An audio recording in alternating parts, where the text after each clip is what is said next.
Smacking, cracking, and watching. Follow me on Twitter. Subscribe.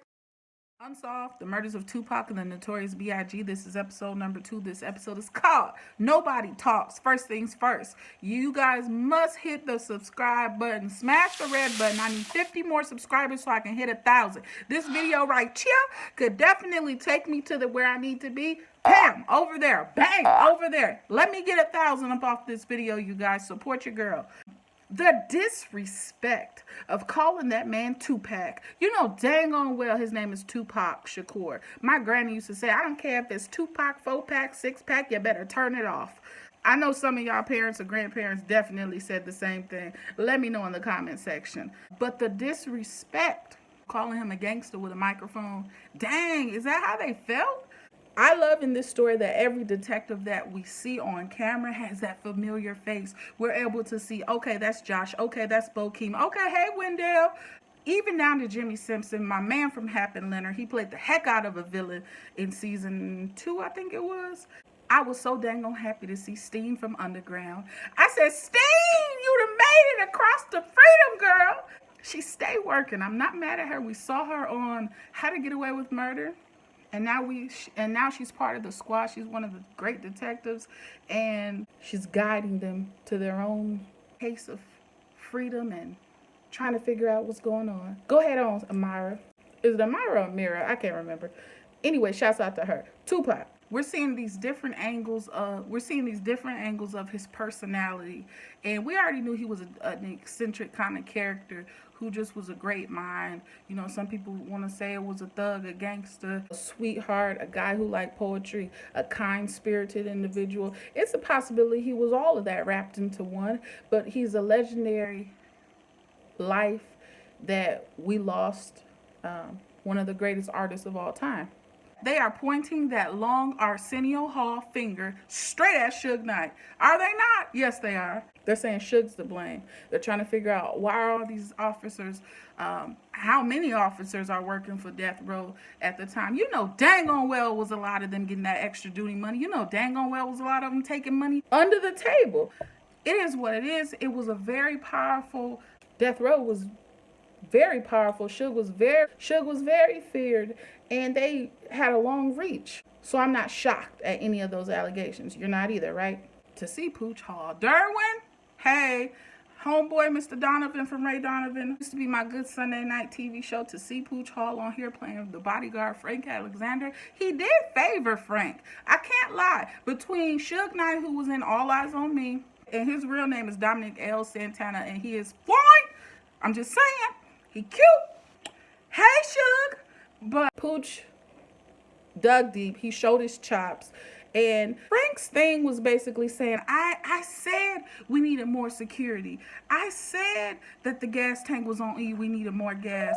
I didn't have my gun. The door was jammed shut. I never really paid attention, or I never heard this angle of it, that the door was shut. I don't remember that in watching All Eyes on Me or any other documentaries. I do not remember. I don't even remember the bike patrol guys receiving that FU that Pac threw at him with a bloody mouth, just gurgling. That was so sad. It was such an intense final scene of his life, which we know he didn't die right there. He was on like life support for quite some time, for a little while. Damn. RIP to the great one. But Frank's character was saying he was a special guy. He was a special person. He was also a hothead. I'm still tripped out by the officer saying, who shot you? Who shot you? And him saying, F you. Dang. Now, when we got to that bar and the scene turned red when they were talking about death row, and we know dang on well what influence death row had and what color. So I thought that was a very unique scene and camera situation that occurred. There was another disrespectful moment of when they said, oh, we know how that turned out. I'm just like, dang. So are they showing they've exhausted all leads and now it's just like, okay, let's just go back over what we already know?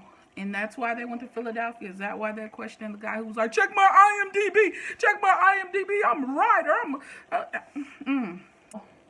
I'm not going to go in on Tupac's character, how he doesn't really sound like Pac.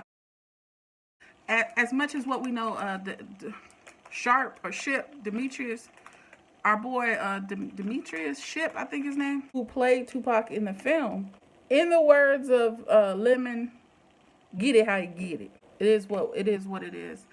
I think Jimmy Simpson's character is thorough. I think they showed a lot when he went into his home and it was naked. I mean, it wasn't too much in there. It was dark. It was almost orange grayish, and it's just a fridge. It's like this is like they're basically saying, "Hey, guys, fans, viewers, he's so focused on his career that he doesn't have a home life. This is this character's situation." I think that's where they're going with it. Will we find out more about the other officers? Obviously, because the show is heavily concentrated on the investigation and a little bit of things that we already know. We saw the infamous Pac walking hard. Pac hit us with that Bobby Brown strut through the room, and he had his crew with him. And why did he do it? Why did he do it? Did he do it because he was a hothead? Did he do it because of who his people are? Did he do it because Suge said you got to do it? Was he high? We don't know.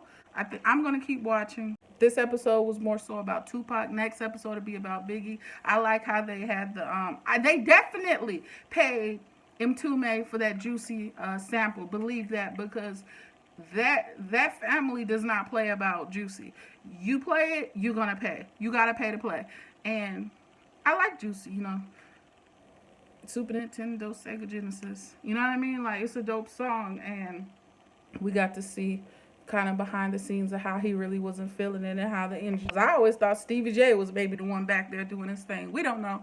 But we'll go to New York next week, episode 3, and see how that goes down. And it's probably going to be some funniness. It'll be the time where the whole elevator set me up, if the friendship flip.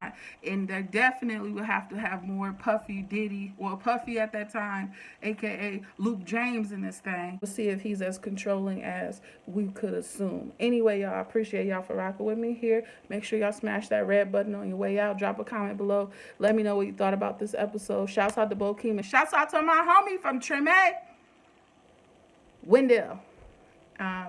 Great actors, man. Great actors and actresses. Until the next time, peace.